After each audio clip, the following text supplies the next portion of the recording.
They have also decided to step down in the love of the party.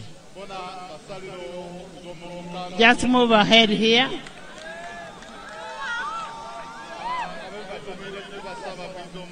Your Excellency, they will request for a picture with you. These are your very good disciples who love the party and they are ready to continue looking for a vote for the party. Your Excellency, we want to invite you to talk to your people. Thank you. NRM oye! NRM oye! Museveni oye! I think you can have this.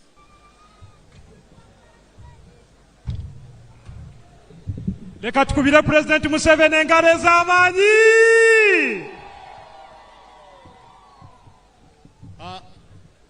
Koizeyo abagwere. Abecho koizeyo. Mwebale ino. Second Vice Chairperson of NRM and Speaker of Parliament. Omubezi wa Sentebe wa NRM owokubiri ngate niyo wekitiwa Speaker wa Parliament ya Uganda. All the other leaders abakulembeze bonabona and the people of Kibuku. N'abantu be Kibuku. I am here with other leaders ali anu n'abakulembeze abandi to remind you about the matafari. Okubeewukirya okumu ku nsonga y'okuteekako itafari. Amatafari NRM has put to Uganda.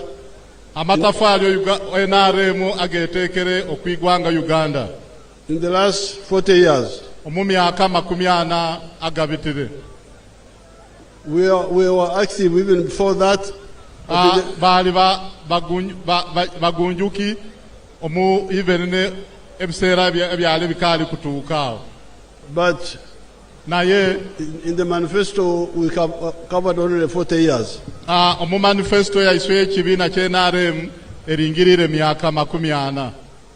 And there now tafari number 1 has been peace. Idembe n'obutebenkevu. We have been able to defeat all insecurity.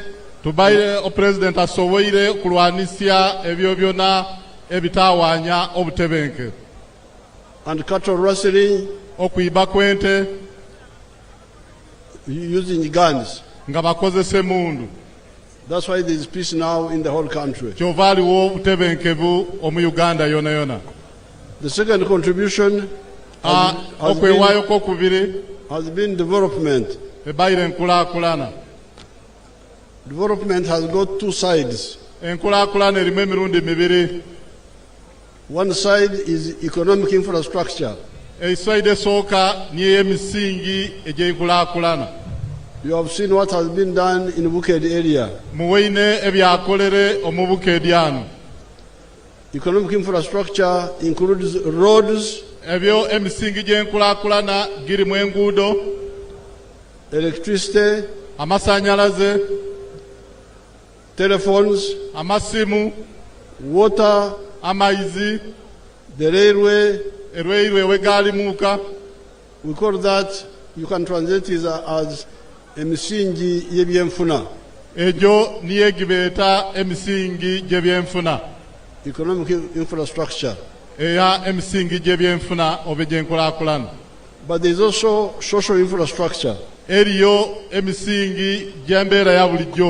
Yabantu. And that is health and education. Your chairperson talked very well about both of them. On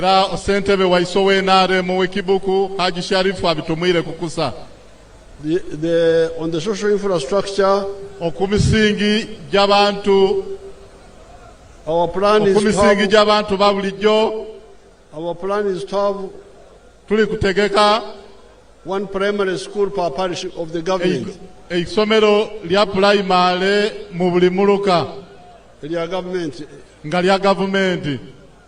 Then one secondary school per sub-county Isomero lya senior mu buli gombolola nga lya government school. Nga isomero lya government. Then on the side of health, okusaidi y'obulamu is to have a district hospital per district. Tulina okuba n'eidwaliro eddeinene buli district. And also health center 4. Naganu agayiriraku eribeeta health center yokuna. Per constituency. Buli isaza oba buli constituent. And then finally, ekisembayo health center 3 per sub-county. Health center irirako egibeeta health center yokusatu mu buli gombolola. All the plans are here in the file, but I don't have time to go through them. Epulani ejonjona oba enteekateeka ejonjona giri ano mu fayiro naye olwabwire teyabite mujonjona. Like for instance on the health I can see here. Ekyokuwonerako ku byobulamu ebyali kuwona ano.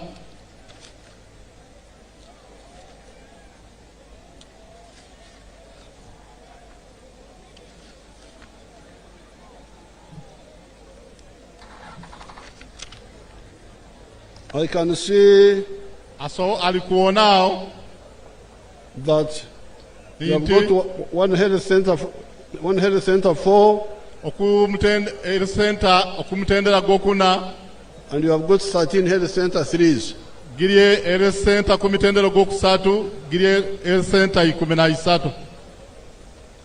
Now that means 8 sub-counties don't have health center 3s. Ekitegeeza amagombola 8 gonka agabula eidwaliro ly'omutendera gw'okusatu. And the plan there is upgrade Dodoi health center 2 in Kadama sub-county to health center 3. Enteekateeka eryawo y'okusetula omutindo kadwaliro ke Dodoi health center 2 kaabo ku health center y'okusatu. Upgrade Kenkebu health center 2. Ne Kenkebu yona baaba ojja osetula ku mutindo yabo ku gw'okusatu. In Kenkebu sub-county to health center 3. Ebe nganie eidwaliro ly'omutendera gw'okusatu omwigombola ly'Ekenkemu. Upgrade Nandere health center 2. Ne Nandere eidwaliro eririyo lyona balyongera omutindo. Upgrade Nabiswa. Ne Nabiswa. Upgrade Kituti. Ne Kituti.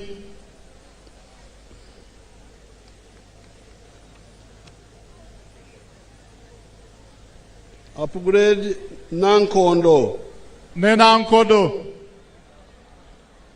Nankodo ng'eigombola lyona lifune eidwaliro ly'omutendera ly'okusatu.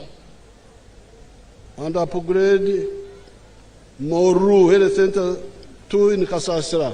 Ne Moru yona bajongeremu omutindo omwigombola ly'e Kasasira. So n'olwekyo all that ebyona byona are about development. Ebyo byona bikwata ku nkulaakulana.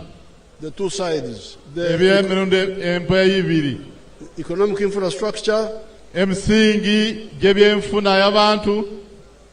And social infrastructure. N'emisingi egy'abantu ba bulijjo. Y'embeera y'abantu. Embeera y'abantu. Now all that together is the development. Ebyo byonna bigayitire ni enkulaakulana. That is our second tafari to Uganda. But the third tafari is to educate people about the difference between development and wealth. Itafari lyokusatu niyo eryokusomesya oba okusegesya abantu baiswe ababulijjo okutegeera enjawulo y'ebintu ebibiri enkulaakulana n'ebyokufuna eby'obugayiga ebyenfuna. Abaganda balina ekigambo kye bayita kugumbaaza. Abaganda balina ekye bayita okugumbaaza. That is to Banyankole will call it okuzya. Abanyankole bakyeta okuzya. To divert oba okukyusa okubuzaabuza. To divert people's attention from the right thing to something else. Okukyusa endowooza y'abantu okugitoola okituufu n'ogirya okinte ekindi ekitategerekeka. The okuzya in Runyankwere, which I think is the same as kugumaza, is actually when you are looking at. Okugumbaza okwali kukoba niyo kubanga ekintu oli ukiringirira. Then somebody says, no, look this way. Omuntu gonna ukoba ata olingirire. And you remove your focus from where the issue is to something else. No kyuso kwetegereza ko bayinako no iri okinte kindi. Now many people have abantu bangi had kugumarira in development. Abantu babaire bagumbaliro mu nkulakulana. Forgetting what omusoga kiyakobeira. Nga berabira kido musoge kiyakobereira. Omusoga yakobereira. Nti akange kasinga kaiswe. Meaning that the road, the tarmac, the electricity, all those are good things. Inti ekitegeeza nti ebintu ebyo nebisanga enguudo masanyalaze nebindi birungi bisa. But what goes in your house ekyabo mu nyumba yo is obugayiga. Niyo bugayiga. The bugayiga belongs to an individual. Obugayiga buzwa ku muntu, a family, okufamile, or a company. Then bwaba okumugayite nge company. And it is that one which deals with the obutaki. Ekyo niye ekikolagana n'ensonga y'obutaki. Otherwise, you can have development in an area, roads and so on, and you still have obutaki. Nenga osobola okuba n'enkulaakulana mu kitundu ng'enguudo neni musigala nga muli n'obutaki. This road from Kampala through Tororo, Mbale, Soroti has been tarmac for a long time. Olw'oluguudo okuzwa Kampala paka Tororo, Mbale, Soroti lubayire lwa koolaasi okumala ibanga inene. In 1965, omwaka 1965 we traveled on that road to go and play games with Teso College. Yabitireko ku luguudo olwo kwaba okubya emizeenyo n'eisomero eribeeto Teso College. This is 60 years ago. Myaka nkaaga egibitire. And since that time, that road has always been tarmac. Era okuzwa ebiseera ebyo paka kati oluguudo olubaire lwa kola. But all the way from Kabale okuzwa Kabale up to now, you can find abataki bachaliwo. So okuzwera keme Kabale paka enu okupaka nesaawe abataki bakali bali okuluguudo olwo. So that shows you that we must really wake up. Nolekyo kiraga nti twesaana tulamuke. When we came from the bush, we told you about this differentiation between development and wealth. And in 1995, I made a country-wide tour and I told everybody.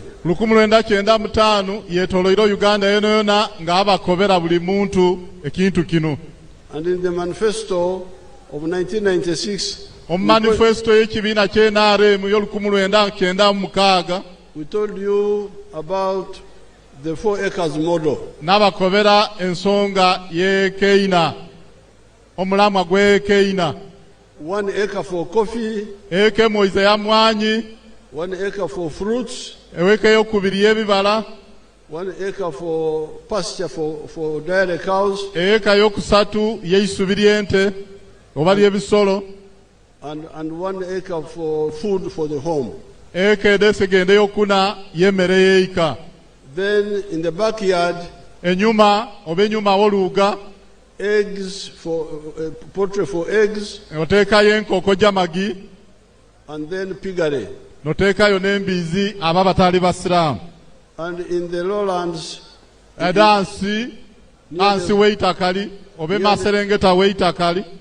the swamps, fish farming. Now some people who listened have done very well. I can show you somebody from Karamoja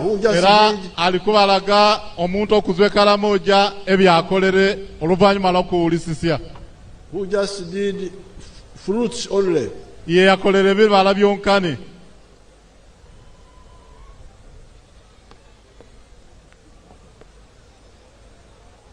mutega maiso okuntimba ejo bali omukulu w'eggwanga ali kubalaga ekibaire Karamoja.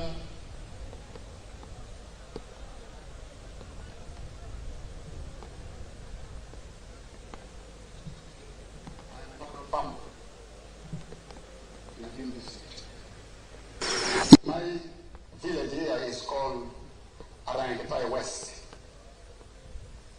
Arangetai Parish. Oyo azwera Karamoja.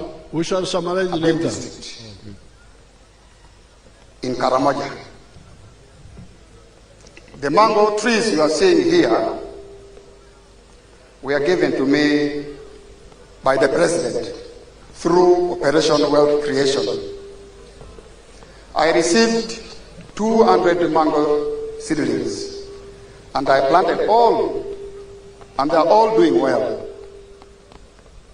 Apart from this venture, I got money from PDM last year.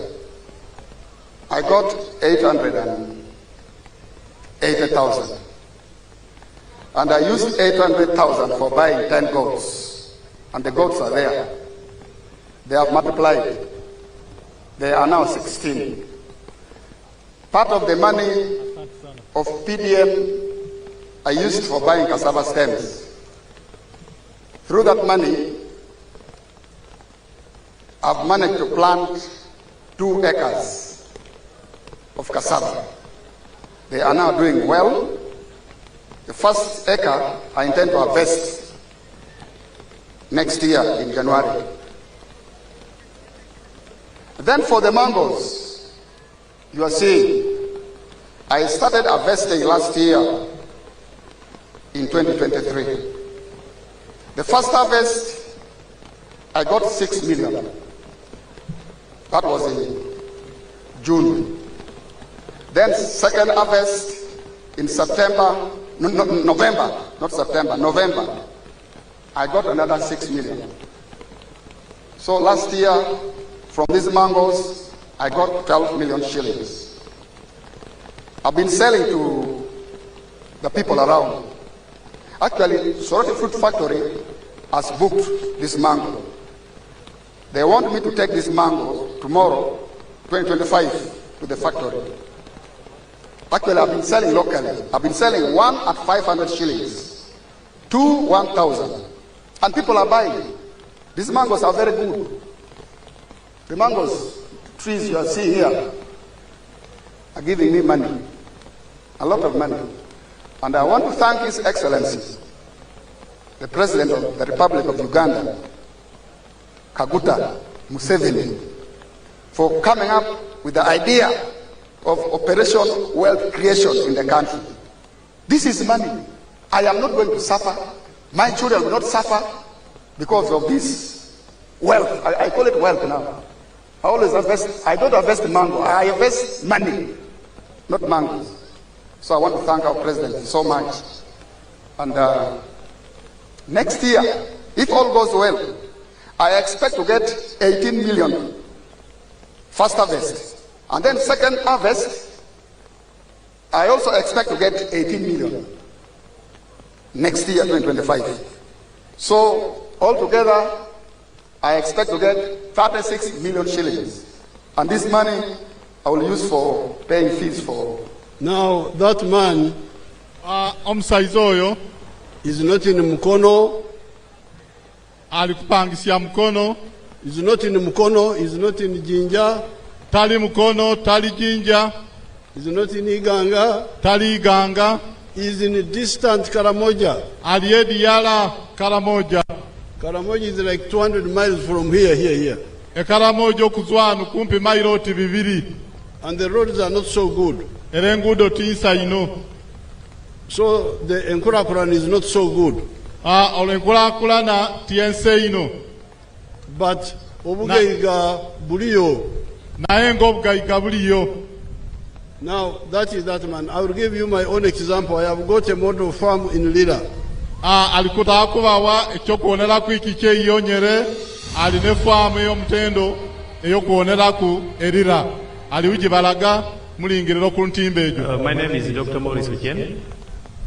I am a commissioner by appointment, deployed at State House, and I've been assigned by the President to execute the 4-acre model. And I've put them so far in 10 regional zones in the country. Now, the 4-acre model is an idea conceived by the President to guide our farmers on how to utilize their small acreages of land so that they can earn more money through intensive farming. And here we are talking about enterprises that have good yield and high income for their household. So we have the fish farming, which is one of the enterprises that can be done near the water without interfering in wetland and water flow. We have the zero grazing unit. On the other side, we have the coffee, we have the banana, and also a household needs food crops as 1 acre plus fruit. So this idea of the 4-acre model is to support income for the household. And as I will go into the small mathematics, we will know that it's capable of pulling somebody out of poverty. Now, specifically on the fish pond, here is about 20 by 50 meter pond, 1,000 meters square. After finishing the excavation, we stock 10,000 fish. We feed it for about 8 to 9 months. In the north, which is warmer, the fish grow faster. And in the west, which is a little cold, you add 1 more month to reach the same quantity of grams. So by that time, the fish will be about 800 grams to 1.5 kilograms. In the market, the fish which is 1 kilogram or 800 grams here costs about 10,000 shillings. So having stocked here 10,000 fish, by 10,000 somebody will get 100 million in 1 year. Roughly 30 million. If somebody can be able to save 70 million on this fish pond. And this size, we can put 2 of them in 1 acre. So meaning in this particular acre, around 140 million shillings. That is for this particular. In my small model farm in Lira, where my people have planted coffee, bananas, pineapples, they have also got zero grazing cows, but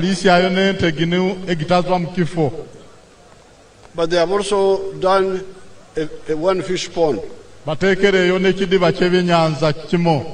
in half an acre. And from that fish pond of 20 meters by 50, they are earning 100 million shillings a year. When they deduct costs, they remain with 70 million.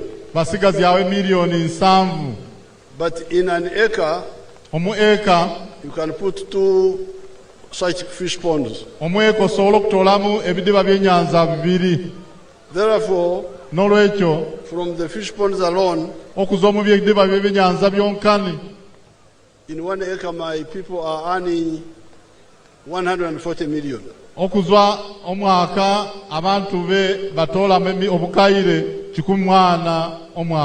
Net, after removing the cost. Without adding the money from coffee, from milk, from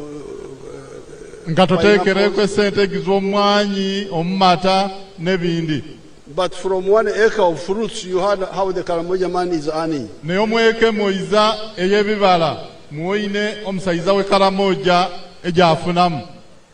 So therefore, you people, you are very rich people potentially. All those things we are talking, I told you the 7 of them, you can do them here. The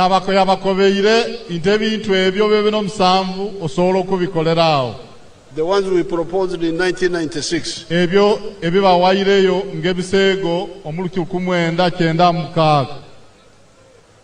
Now that one deals with a tofari number 3.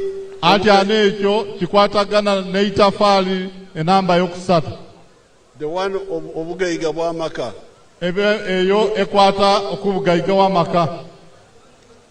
Uganda's NRM tafari to Uganda.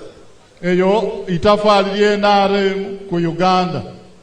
And it has really helped because about 67% of the people era kiyambire ino kumpi atyanu abantu 67 ku buli 100 have listened to the message. Bawulisisirye obubaka obwo. And they have left Okoro Echida Kyonka. They are working for Echida and the stomach. Era balekeirawo okolera Echida Kyonka and the pocket. And the pocket. Natyanu bakolera nsawo. Bakolera Echida n'ensawo. Okolera Echida n'ensawo. But now we still have the 33%. Atyanu tukali tuliyo n'obutundu budi 33 ku buli 100. So I want, with the PDM, I want you to check in your parish how many homes are there. Atyanu no PDM engeyayizire ataka mukebere omumiruka jaya muone amaka gali mu mameka. And how many are still abakolera Echida Kyonka. Era mameka agakala galimu gagakolera Echida Kyonka. So that we really, everybody works for Echida, but also the pocket. Ekigendererwa kya president nti buli muntu kubanga akolera Echida ngakolera n'ensawo. That is tafari number 3 obugayiga. Eryo itafaali lyokusatu eryobugayiga omumaka. There is a tafari number 4. Itafaali lyokuna. This is a mirimo. Eryo ni ery'emirimu. Jobs. Emirimu. You hear people talking of jobs. Abulira abantu batumula mirimo. Many of them thinking mirimo because of the colonial confusion. Abamu balowooza nti emirimu okusinzirira okukawukaviyo kanfuga y'amawanga genza. Who distorted our thinking and presented the mirimo as only coming from the government. Abatawire buli kimu ni balowoozesa abantu nti emirimu gino okuzwa mu gavumenti mwonkani. Obwakarani, clerical jobs from the government. Emirimu gy'obwakarani okuzwa mu gavumenti. Before colonialism, this word which I introduced to you, ng'enfuga y'amatwale kaali kwiza ekintu kino ekiyabanjulire emyoga. Omwoga is a skill specialization. Omwoga kintu kyakuleeta bukugu na bumanyirivu. The myoga where abawesi, emyoga niyo egirimu abayeesi, the carpenters, abayeesi b'ebyoma b'embaabo, ababayizi, woodwork. Yes, babayizi. Abanogozi, the ones who are using clay. Ababaali ababumbi. The abakomaji, the ones who are making backcloth. Ababaali abakuba emigaire. So everybody had omwoga. Buli muntu yabaire n'omwoga gwa yalagwamu. So this idea of working only for the office is colonial. Ogwe embeera eyo oba endowooza eyo eyawukolera ofiisi eyo ndowooza y'enfuga y'amatwale.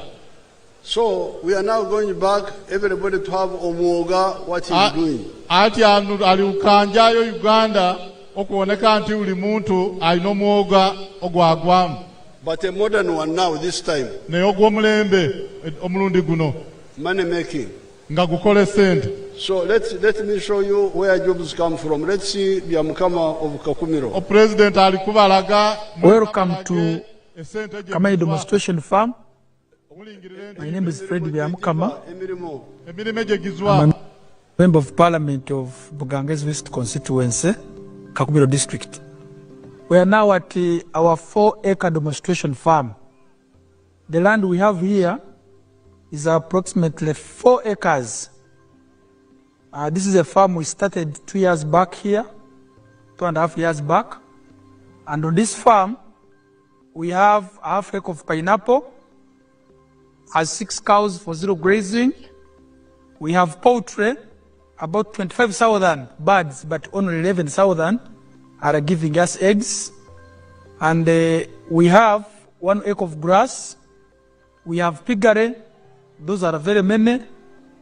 And 1 acre of coffee mixed with banana. Where we are, this is the 4-acre model farm. I did this activity to teach my voters to lead by example so that my voters can learn what measure the president tells the public. This is an initiative I learned from the president sometime back when he sent me to learn to Kaumu, to Kisozi. I copied what I copied, this is what I came up with. And you will see as we move, or that side, this side, that's my 4-acre model farm. The house as well. I don't sleep here, but if I was sleep here, the house as well is seated on this 4-acre model farm. When you look at poultry, out of the 25,000 birds, it's only 11,000 giving me eggs. Others are soon giving me, and I get 302 trays per day minimally, because 11,000 birds are supposed to give me 366 trays. But because of the feeding method of deep litter, I don't get all the eggs. I get 302 trays per day minimally. Then I sell in a month, you can get a net profit of 55 million, because you get 108 million, but you can't get all that. You have to buy feeds, pay workers, pay electricity, remain with 55 million net pay. When you get the cows per month, these are 6 cows. Each cow minimally gives you 20 liters. So when you get 20 times 6, that's 120 liters per day. 120 liters per day. For us, a liter here is 2,000, because we sell each cup at 1,000. So you get 2,000 times 120, you get 24,000 per day. So 24,000 per day, when you multiply, you get about 7.6 million per month. But 7.6 million per month, you cannot save it. You have to get 200 to pay these workers, sometimes even the drug for spraying. That is zero grazing, you spray for ticks and other things. At the end of the day, you remain with a net profit of 6 million from the cows for zero grazing. So this is our grass. Here, 1 acre of grass. This 1 acre is enough feeding our 6 cows. And our cows are feeding well with this grass we have. When you get like the half an acre of pineapple per harvest, we get about 4.5 million, and I harvest twice a year. You will see, even as now, there are those which I can harvest for my friends to take. When you look at the piggery, in a month, I can get about between 150 and 180 piglets. But those I don't sell. I give to my neighbors prayer. When you look at coffee, we normally harvest 12 million. We normally harvest 12 million from 1 acre, because we're just starting up the harvest. We had the first harvest, and when you get about 12 million, but when you irrigate very well, and you have fertilizer, you get between 18 and 24 million. From 1 acre, coffee alone minus banana. And this banana, at the end of the month, you can get about 1 million, 1.8 million. But I don't sell my banana. I use it for eating. So I simply get my coffee to ensure the other 12 million I'm telling you, which we are getting from this 1 acre, because we have tested it where you receive. And here, currently, I'm employing 26 people. Now, that's what I wanted you to see.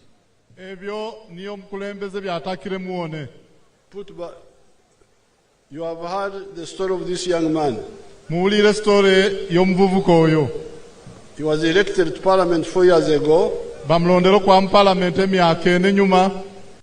He's the son of one of our NRM strong supporters, but who died soon after that.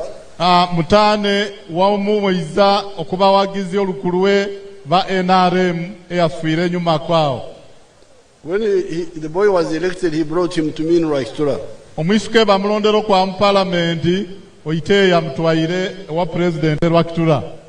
And he said, this boy has been elected, you advise him.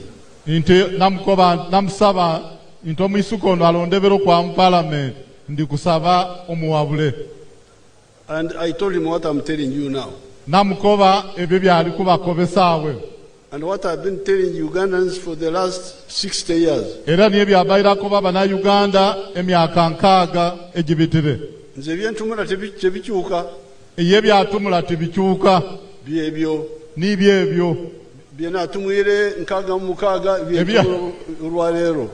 ebyatumwire nkaaga mukaaga niye byatumula n'olwatyanu luno. So I told the boy, the 4 acres model. I told the boy. Nakobera omuvuka oyo okunsonga ye ekeina ejo kyokuwonerako.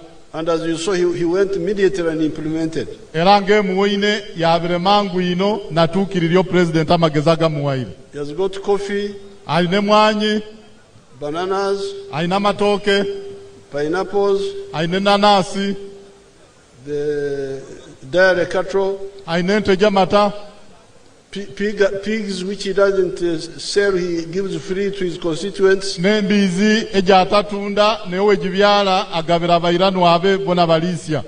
But also eggs. N'amagi. And eggs is selling 302 trays per day. Oluna amagi olunaku atunda etray gy'amagi 302. And in a month he gets 108 million. Omwezi nabanga afune milioni 18. And when he deducts owatolaku ebyebikozesebwa, he remains with 55 million net. Asigazyawo obukaire 55 net. That if you multiply by 12 months, that's about 700 million shillings. Okubisyamu emyezi 12 niye kumpi obukaire nga 7 n'ekintu. From eggs alone. Okuza omu magi gonkani. Without adding coffee and the other things. Nga togayitireku bide bindi, emwanyi n'ebindi bindi. So the man is now omugaiga now. Omusaiza ati anu mugaiga. But what I wanted you to see, naye kyatakire muone, obugaiga bwa bya Mukama, obugaiga bwa bya Mukama buzaire emirimo eri abana-Uganda abalala. Bubyaire emirimo eri abana-Uganda bandi. This is what I wanted you to see, that niye ekyo kyali kutaka muone awo ni abantu omukulodo bya Mukama bakozesa olwedde emirimu gyakozesere. Jobs come from wealth. Emirimo gizwa mu bugaiga. Wealth of an individual, obugaiga w'omuntu, of a family, obw'efamile, oba nga maka, of a company, oba emungo nge company, or even the government. The government can have a parastatal.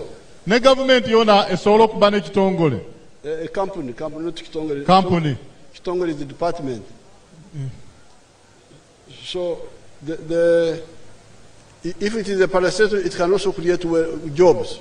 Ekiba kitongole oba company yona esobola okubyala emirimo. Yes, there are government jobs. Yes, eri emirimo gye government, but they are very few. Naye mitono. There are only 480,000 government jobs. Giri emirimo 488 gyonkani emirimo gya government. But our population is 50 million. Naye obungi bw'abantu essaawa eno abana-Uganda oba mu Uganda ati antuyingira obukaire 5. So you have seen how the wealth of Byamukama has okubyala. Ati ano muwoyina obugaiga wa Byamukama ng'ebubyaire. Kubyaire emirimu. Bubyaire emirimo. Katulabe amakolero bwe gabyala emirimu. Ati ano katuwone amakolero ng'egabyala emirimo. Freeze there. That's a new town of factories. Eyo tauni ya makolero. Kati tauni imo wano ekibuku. Tauni ya nywane Kibuku. Tauni ya maduka goka. Tauni ya maduka gonkani. Muula makolero. Osanga batunda ewuzi, batunda basirini, batunda obuntu ngobo. Obo oyagiri abatunda bintu oti wuzi, basirini, n'obuntu oti butyo. Kati amaduka tegazaala mirimu mingi. Amaduka tegabyala emirimu mingi. Because if you enter a shop, kubanga oyingira iduka, how many workers are there? Onaye abakozi bameka. But now that town, these new towns which NRM is bringing, they are not towns of shops. They are towns of factories. Town makolero. Now those are Dairi. Eryo niyo ikolero etawuni ya amakolero ey'Embale. That is Mbale Industrial Park. Ikolero etawuni ya amakolero ey'Embale obegitweta Mbale Industrial Park.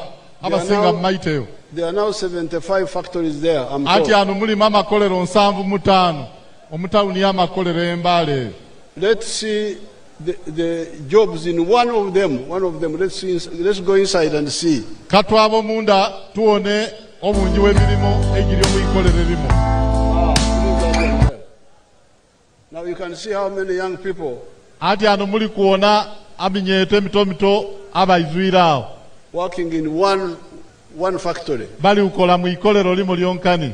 So NRM is telling you that NRM erikuba kobeti Abana Uganda Aba-Africa muve muhugona muzo mugona Aba-Africa bagona ino Aba-Africa bagona ino omusoga kita kulambala abasoga bakyeta kulambala abagwere bakyogera batya era kugona okugona abandi bakyeta kulambala abandi bakyeta ugona okugona mu Nyankole mu kirina kitegeeza tusunowa omulunyankole balina ekigambo ekibeeta okugona naye kitegeeza kufuuluuta omuntu agona nafuuluuta okufuuluuta kwe kugona mu Lunyankole okufuuluuta niye oba okugona niye okufuuluuta omulunyankole. So Aba-Africa balina okuva mu kugona Aba-Africa balina okuzwa omugona kudokwa kufuuluuta bamanye okugona kuno okwebaka bayego engona ene ya bulijjo eyabagwere yokubizyako obubizi eyabagwere n'abagisu eyabagwere n'abagisu Abasanya nabo bakozesa okugona Abasanya nabo nikyekyo kyenyini yo excellence. So they must go from kugona and know abantu bazwa mugona kwa kufuuluuta bamanye how modern economies are built. Somebody listen to him. Somebody, one of my people, private secretary,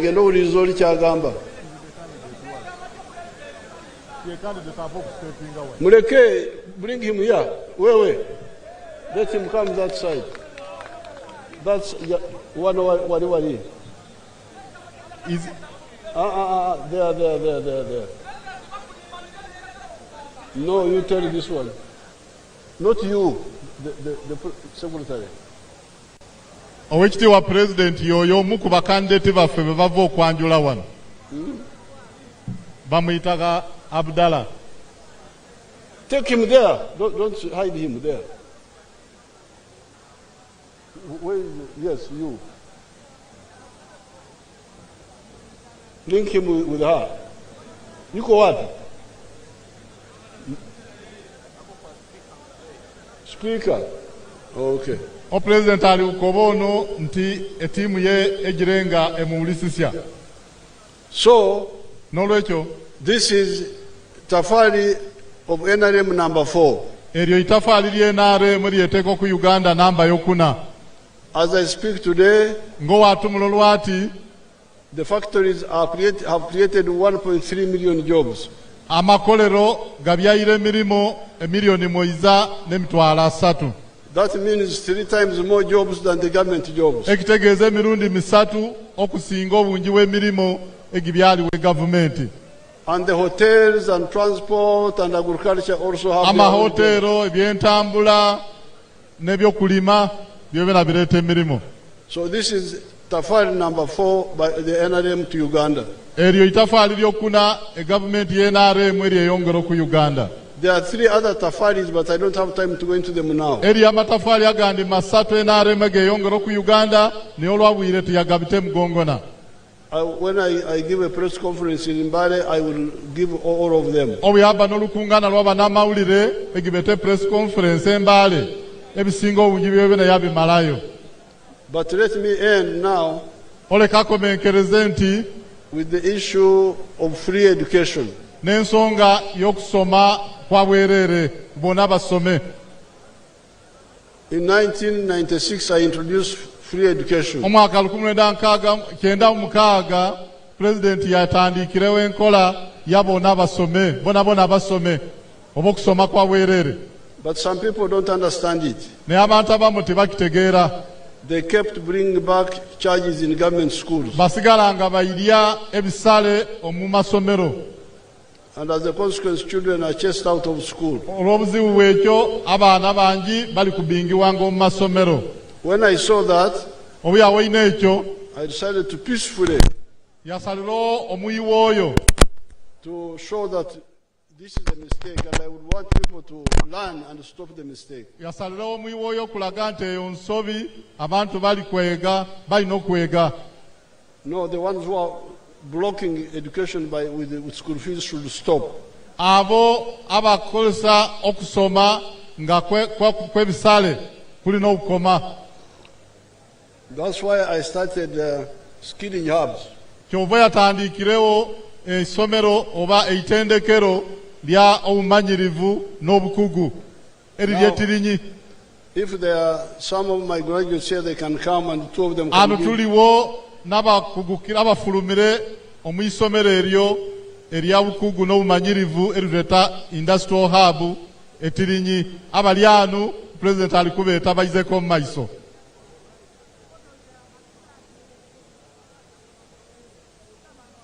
Mugezeyo kwanguwa.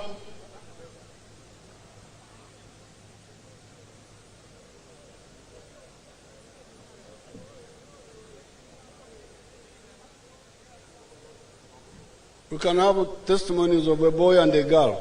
Atakakuyo obujulizi w'omusaiza oba omwisuka n'omwala.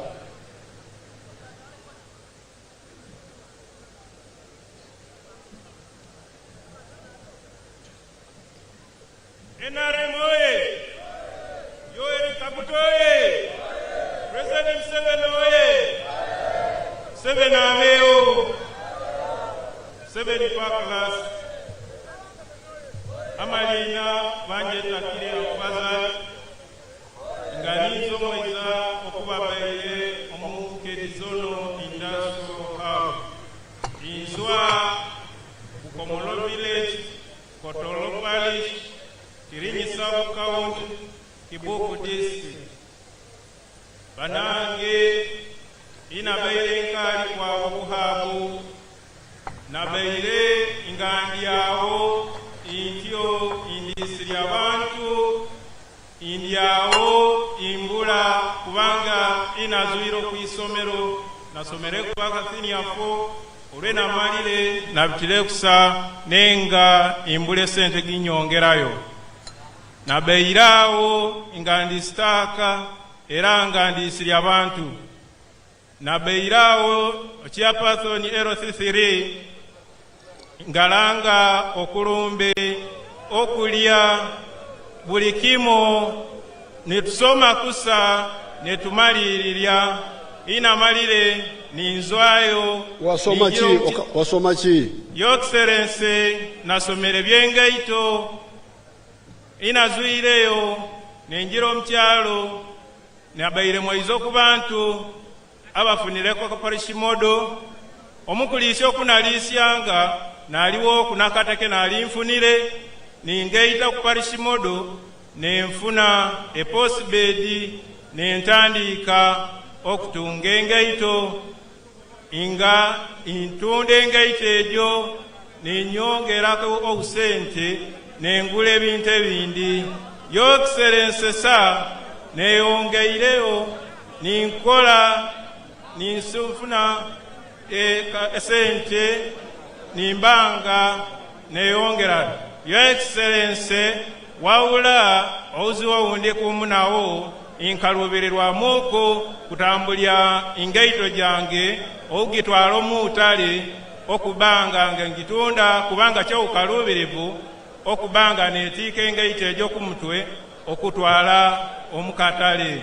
Your Excellency sa singuli mba nfunire kuyentambula esobola okunyanguira nimba nga ntambulya engaito gyange egyo ningitwala mu katale nimba nga ntunda ninyongera okugaziya ebizinensi yange. Kale.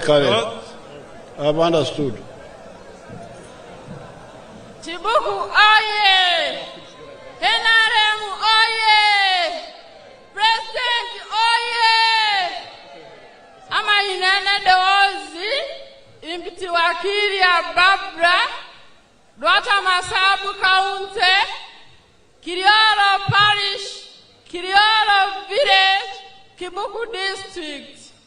Ndikubamo abegi abayi Kibuku Industrial Hub. His Excellency sir, nakwebalya okureskire yagiwaleetere kubanga nze ntumula nalimbula kyendi nga ndyawo nga negomba nokuza omunsi eno nakwekureskire eyo niye nfiire kuna kyendi. NRM oye! Wasoma ki? Nasomere bya uzimbi era wentumulire saa gino ndi muzimbi nina bananga bandi ebyenjegesya abakali nga mbegesya esaa gino ndikubegesya okole bloka concrete block nga ndikubegesya n'olwokuba nti tuli bakali tinsobola okumikisinga n'emikono tutuukanga tukolere bloka intono na His Excellency owebbanga tukwatireku twakolesanga tufune kyoma ekyo tumikisinga tubenga tuzoe ne bloka nga nyingi omulunaku. His Excellency sir, nakweyanza kubanga nina lwembo lunasinganga okutaka nga ndi omuhabu. Siasa kuwekwa Uganda, siasa kuwekwa Uganda, siasa mzuri imara ayendereye. His Excellency sir, twakwebalya olweskiireyo kubanga nakanyiriro lweskiiriyo. Kale muzukuru, thank you. I will have a picture with you people later. President alikuwa kufuna ekifananyi n'abaizukulu be bano. I am presenting these children to all the NRM members. President alikuwayo abaana bano bonabona eri abamemba b'NRM. I want you to see the mistake alikutaka muone ensobi which is in the problem of school fees. Ensobi eri omukizibu kya bisale bya masomero. Where are those children going? Anti mwaba yaina president yabataka na imwe kifananyi. The school fees are killing the future of so many young Ugandans. Ensonga y'ebisale mu masomero eri kuyita ebyo mu maiso oba obulamu wa mu maiso w'abavubuka bangi oba w'abaana bangi. That these children here had no hope. Abaana bano bali babula suubi yona yona. One of them yesterday was saying that she was thinking of killing herself. One of them was thinking of killing herself. Please. One of them said yesterday she was thinking of killing herself.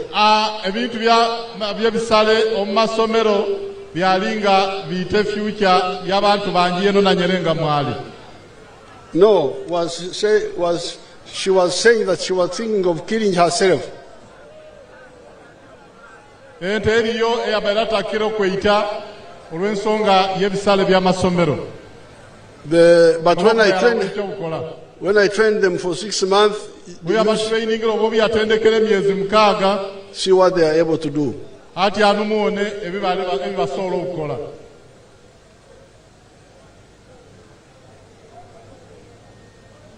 Mulingirira ku ntimbe muone abaana abebye bakola omwitendekero president eri yateekerewo.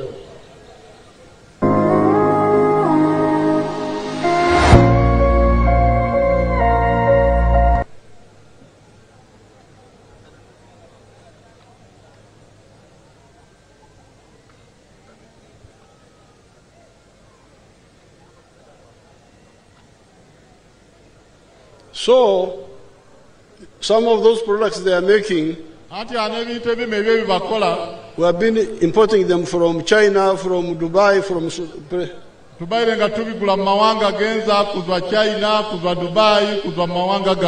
But they are now making them here.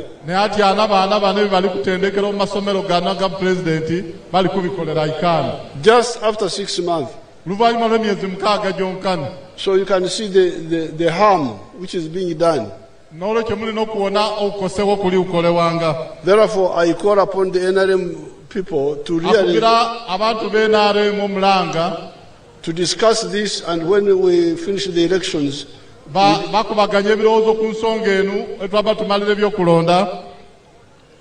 we agree how to move. Without okubagana, because me, I say abana basomero bwerere abaranteneda basasule, so tetukubaganire kubanga yakoba abana basomere bwerere abatomako bwerere namba yokutano. But it is in a bigger subject called service delivery, which I did not talk about.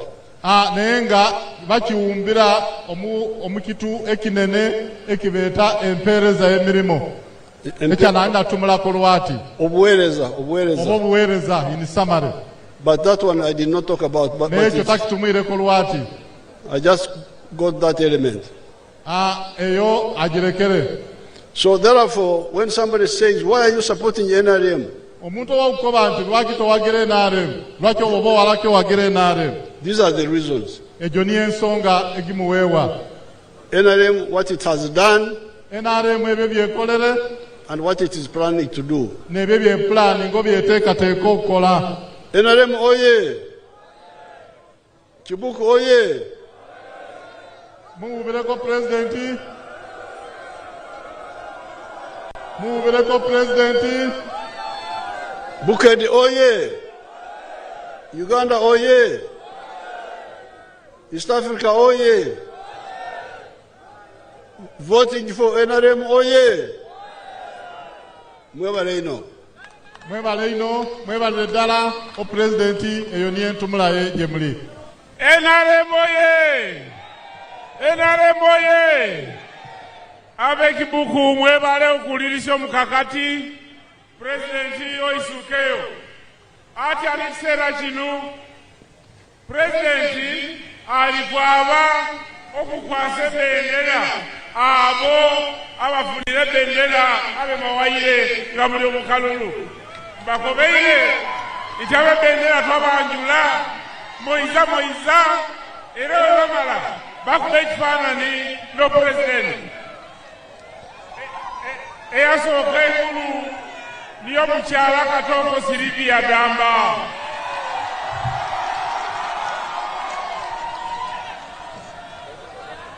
Obushagiki Katoko Siridi Adamba.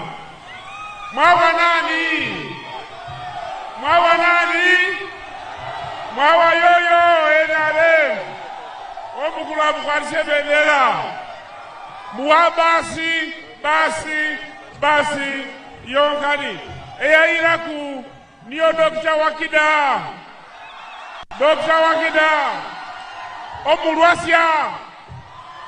Omulwasya liyayiraku Dr. Wakida. Webale Oyewakabweli constituency. Dr. Wakida, congratulations. Ayiraku niyo Tamwenya Charisi. Owe Kibuku County. Otamwenya. No wodu parliament omwenya ngaku. Webale. NRM moye. Asembayo. Niyo narewo na Keba Muhammad. LOC5 flag bearer. Mwebale banange. Ero presidenti yabansi yekubisha ekifaanani naba flag bearers.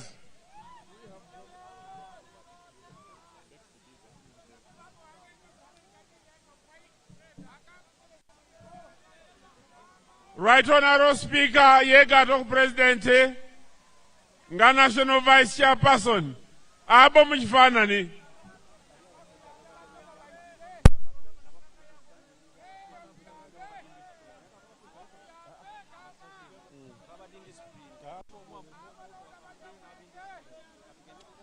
kakati tugenda abaana baffe abasoma omwala kube buloka abantu tibamanyanga ati abaala basobola okube buloka ate akube buloka niyeyongera okuba na kanyiriro okube buloka kumutwalire wa pulezidenti okwekubisa ekifaanani mwebale bananga babendera abaana basomere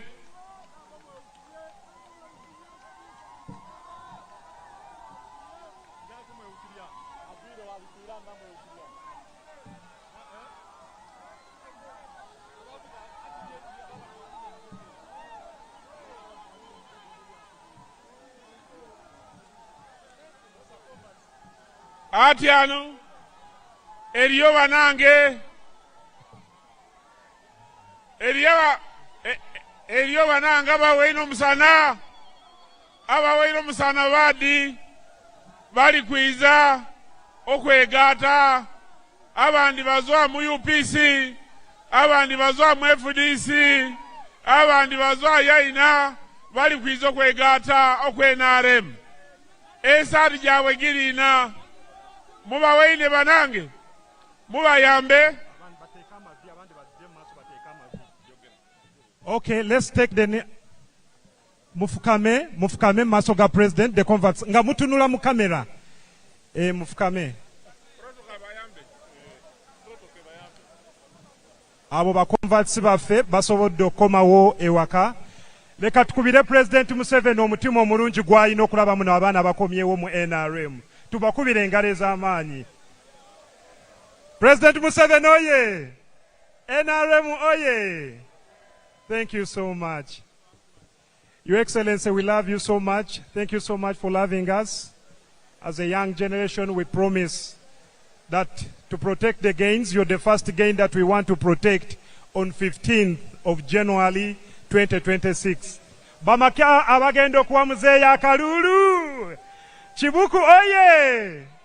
Bamama oye! Thank you. Now we are going to get ready for the anthems in reverse order. Let's stand up.